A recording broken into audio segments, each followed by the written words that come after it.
guys, before we actually get into the coverage today, I wanted to give a thank you out to my sponsors, Aloft. If you guys have not been to Aloft or what know Aloft is, head on over to their website. I'll drop a link in the description down in the video, and I'll throw it up on the screen as well with some of the products that he has to sell on his website. Love you, Greg. Thank you, man. And then a huge shout out too as well to the goat towel. If you guys have not found a specific towel that you guys really enjoy and really like, I would definitely recommend a goat towel. The goat towels are going to have a microfiber top and then a like car washing, like rougher side. So like getting dirt off, and then this top side is going to get your disc completely dry and nice and like clean. They do make a mini, and then they also make a middle side folding towel as well. I really enjoy this towel. I've used it for a couple years. I used it last year quite a bit, and I really like them. I definitely would recommend a goat towel. And then another cool little guy, he's not a sponsor or anything like that, but my friend JC Rives, he came down and actually filmed for me for this tournament coverage. So thank you, man. I really appreciate it. He ended up buying these. He accidentally left them in his car. In my car, but check these out, guys. These are epoxy resin minis. They're legal minis. They're handcrafted, and he's got a super cool design and website and everything like that. So definitely go give him a look. He's got some really cool stuff. Ryan, Rebecca, and Nova, they all do great job on these minis.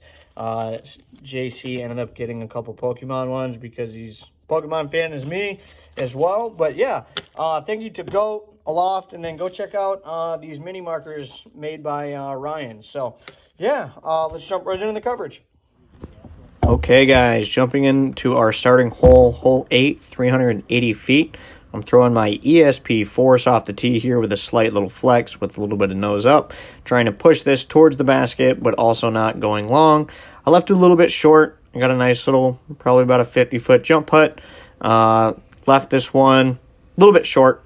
Ended up squaring that tree directly in front of the basket. My line to it was pretty obstructed. So we're going to tap in our par there going into hole 9. Par 4, 580 feet. Throwing my force again. Off the tee, end up hitting the electrical line and shooting my disc way up in the air and then throwing me on the front of the short pad, which was kind of ironic. It was nice to throw on the short pad up there for an easy little tap-in birdie on this par 4. And I believe the short was like 280 feet-ish. So tapping in our first birdie of the day. Hole 10, 292. I'm throwing my Tour Series Raptor. I'm going to put this on slight anhyzer and let it kind of glide over this hill with the slope. And then as the wind's coming over it, I was expecting it to pull it a little bit further to the right and back to the basket because it's centered between those two trees about 90 to 100 feet past it. I'm about pin high now, about 25. Ended up cashing this in. Was a very good effort. Kept it just over the rim. No way that was coming out. Hole 11, 780 feet, par 5. Throwing my force again. I'm probably going to be throwing this force quite a bit today because it's one of my favorite discs in my bag, and it's reliable. I'm throwing my other ESP force here, one that is slightly more understable. I'm trying to go to the right of this weird little tree that I'm about to hit, and I just squared it, unfortunately, and I'm left with about 320 feet for an upshot. Throwing my Raptor here, rolled my wrist, launched it in the air, unfortunately, leaving me about 90 short of the basket.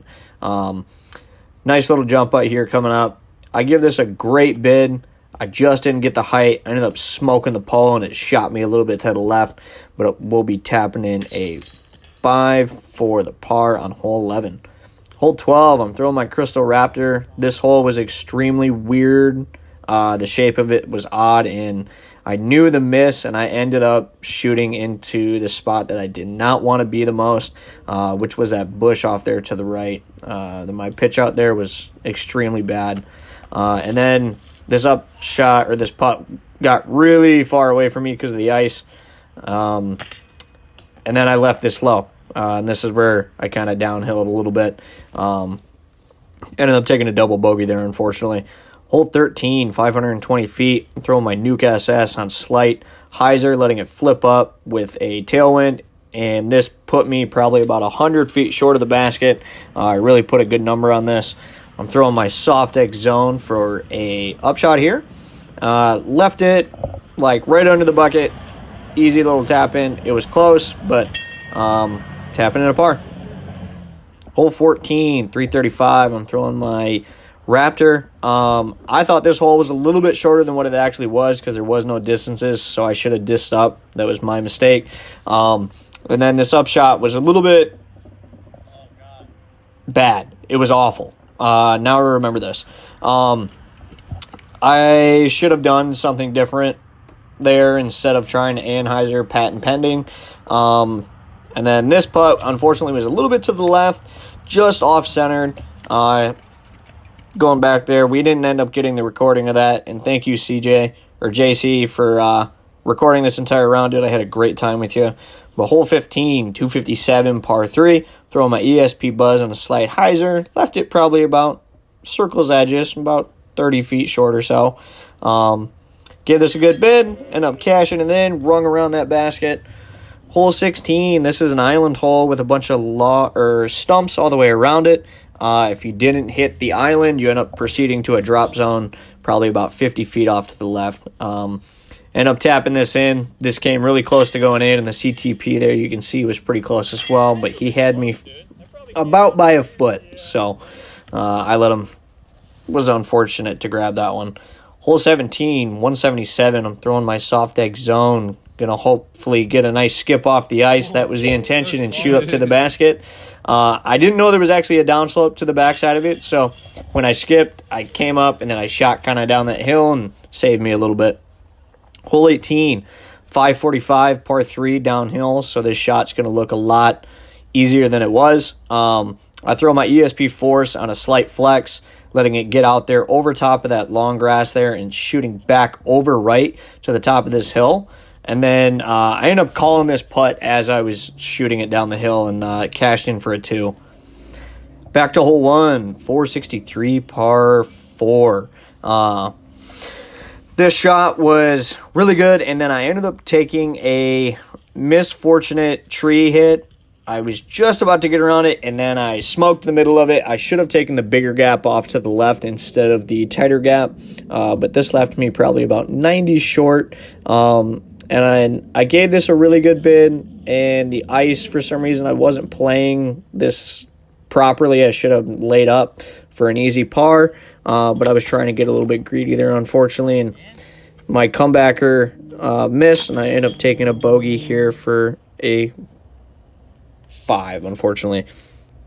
Hole 2, 273, throwing my Raptor. It was a great shot. I ended up hitting some branches up top, and it shot me straight down. We got about a 45-footer for an up. I left this just a little bit to the right, and then 10 feet back, boom, put it in for a par. Hole 3, 321, throwing my understable Raptor. This hole was tough. I don't think anybody tuned this hole on the day. It was a challenging hole. The lines were pretty non-existent, but end up just tapping in a par here on hole 3. Hole 4, 502, par 4. I'm throwing my understable Force. Going to let this kind of glide out. I end up getting in the middle of this track, and I slipped. And I threw my Raptor right up in the air, and I left it 40 short. And then I shoot past it. You see the frustration there, unfortunately. Then the comebacker, it's an old mock. Goes straight through the chains and out the back and off the cage, and then I tap in for a bogey there, unfortunately. Hole 5, 457. I'm throwing my ESP Force again, par 4. I piped this out there. I put it in the opening in the gap. I have a great look for a throw-in 2 eagle. Unfortunately, I left it a little too high, and it kind of hyzered out on me, leaving me about pin high, 10 feet to the basket. So, tapping into birdie here. It was a good bird. Hole 6, 171. Very odd hole. No line existed. And I tried throwing a Malta there. Did not get through. Went down in the crap. But had a great upshot here. We didn't videotape the putt because it was just so close. And my final hole, hole 7, 366, par 3. This is uphill, and then it goes back downhill. I just kind of caught some trees there early and stuck me into that crap there. And then for an upshot here, I was throwing my soft X zone on a nice flex ante. I left it a little bit short, unfortunately, and we tap in a bogey on our first round. We end up finishing neg 1. So you can kind of see there on the back 9, I was killing it, and then the front 9, I was just having a hard time. So I'll catch you guys on the second round coming up. I'll have that on my channel here in the next day or so. Got to do some editing for that one, and that's going to be the fun round. So that'll be the downtown course. I hope you guys enjoyed.